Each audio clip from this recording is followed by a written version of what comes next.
I'll have different things to work on, and maybe you're going to do the activity, be like, I got this, Jennifer, and that's okay. Because there's a lot of people that still need to work on it. I know it's something that I had to work on, which was maintaining a schedule. And it's funny because you think about it, like when I went to college, what would my training had been like if there wasn't a schedule?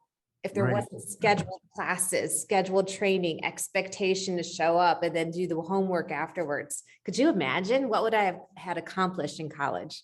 Nothing, right? Not And much. then, right, It's exactly. kind of difficult, right?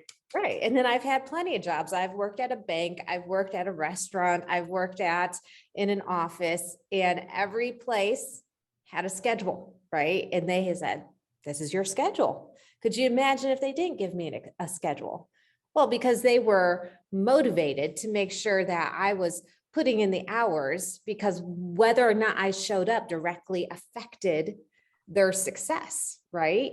Right. So now it's like you become a real estate agent and everything is just turned on top of its head, because there isn't somebody else that we can see right away that is directly affected by our success. Now there are, and we did talk about that in our journal.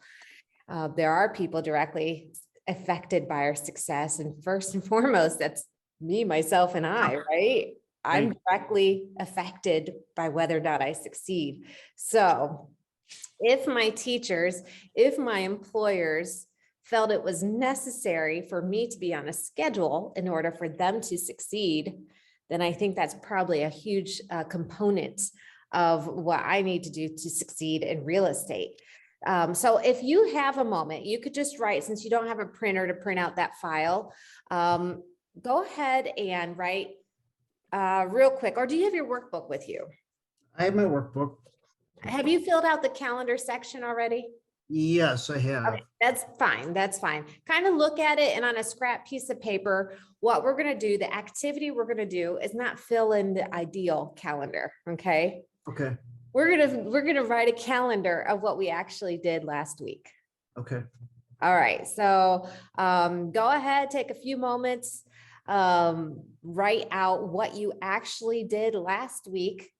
Monday through Friday, you can have 8 a.m., 9 a.m., 10 a.m., 11 a.m., noon, 1, 2, 3, 4, straight down, Monday through Friday. What did your week look like?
So here's the interesting thing about real estate.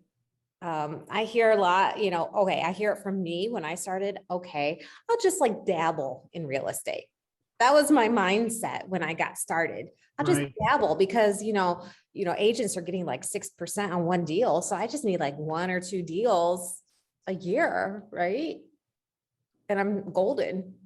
It's not like that. Oh my goodness, it's so much harder. Yeah. And I didn't have the right mindset. So it actually, like I've told you guys, I was in coaching for a year and a half because I had to work really hard at changing my mindset. Let me share this with you. And then once you do, it's like, ta-da, and all the lights of heaven come down because you have clarity. And I am opening that. Okay, so this is what she sent me. And this is where it got me. Gary Keller Williams, the head honcho who knows everything about what to do to become a successful real estate agent has said there are 5 daily tasks of a real estate professional. There are script practice. I think that's interesting that that's number 1. We should maybe dive into that more. Lead generate. And we talked about that. You're either generating leads with your time or with your money, right? There's lead follow-up. Crucial point is follow-up, because they're not guaranteed clients just because they're a lead. Holding appointments and negotiating contracts. That's your job as a real estate agent. Now, and then this is the hard part. Look at your calendar. Circle everywhere on your calendar in the last week where you did one of those 5 jobs of a real estate agent.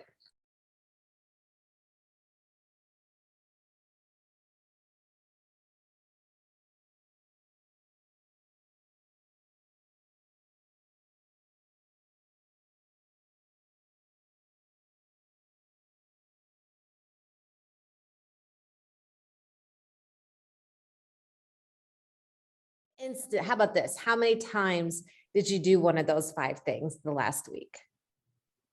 Not every day. So, I mean, I think the lead generation can happen on a daily basis just by talking to people about real estate. Absolutely. Generating leads happens in all sorts of arenas, that's for sure. Right, but I think that the script practice doesn't happen enough. It hasn't happened very often, a couple times, but throughout the week, so maybe 2 times. Obviously, I've had 2 appointments this past Yeah, I week. know. So that's exciting. Did you want to tell us about them?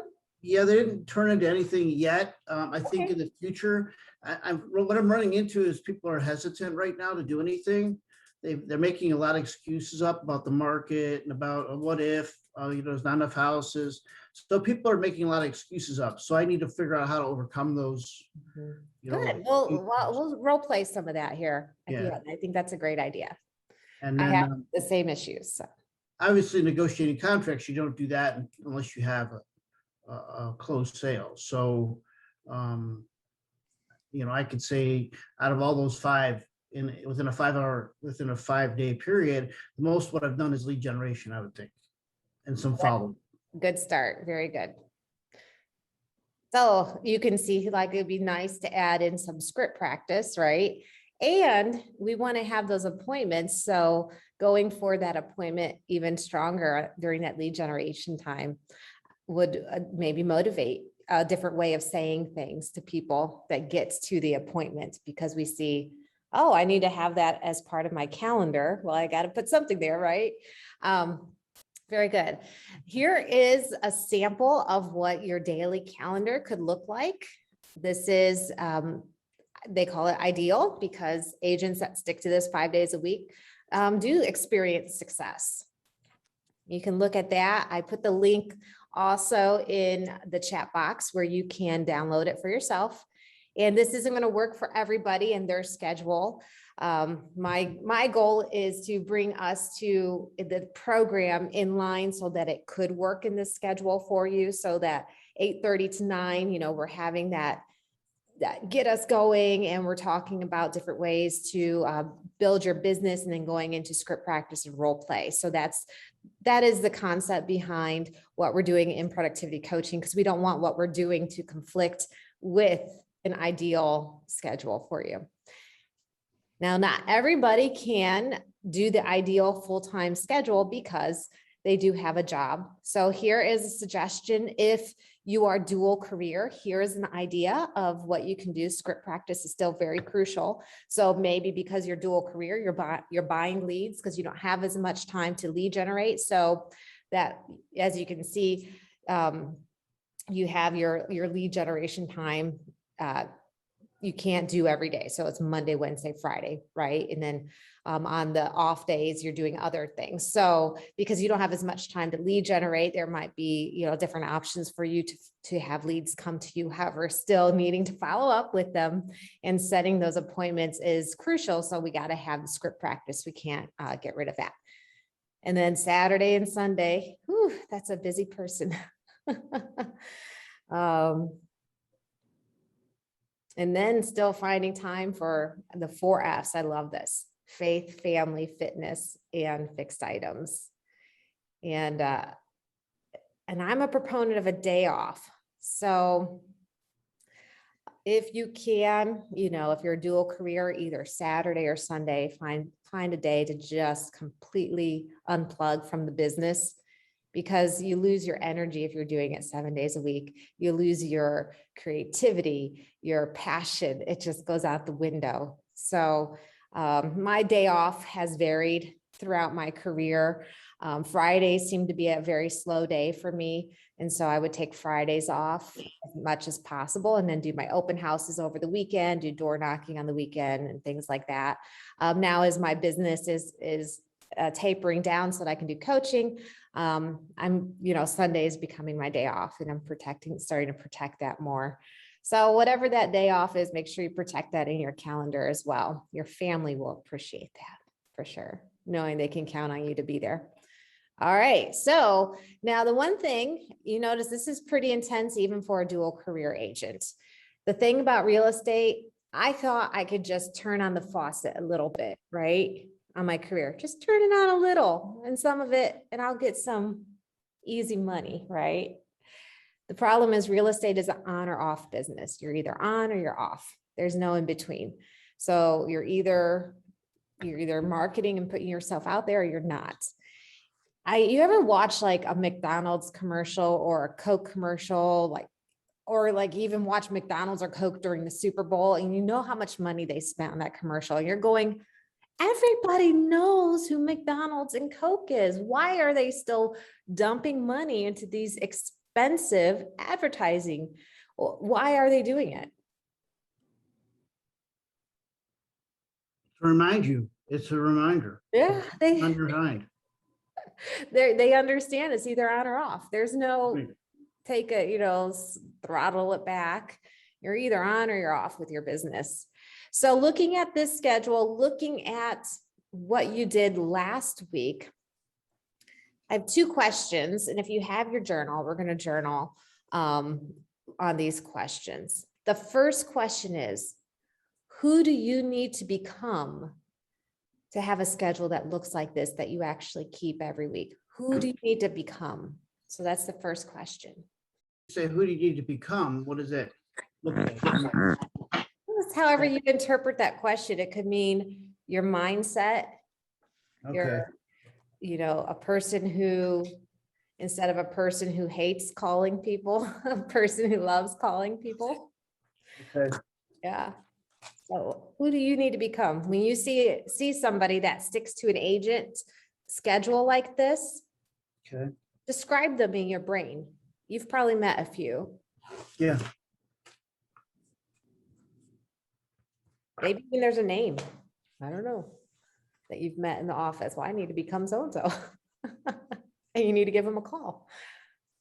Okay, and then the second question is, what obstacles are keeping you from holding a schedule like this? What obstacles are keeping you from doing that? So if you look at your schedule last week, what are some things you did that were obstacles from keeping a real estate schedule?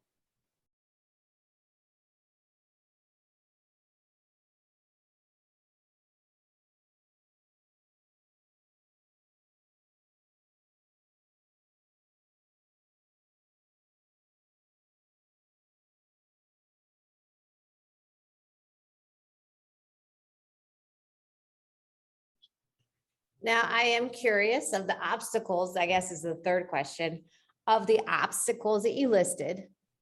Circle the ones that are actually, let's call them excuses instead of obstacles. So while a physical ailment might, definitely be an obstacle, something else could be an excuse. Oh, I couldn't do my lead generation today because I had to do this, right?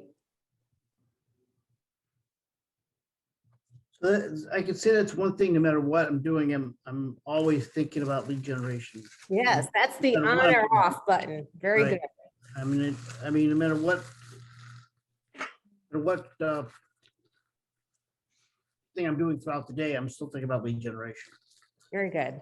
I'm still trying to be active in doing that, whether it's handing out a business card or whether it's just talking about, someone's interests and desires about real estate.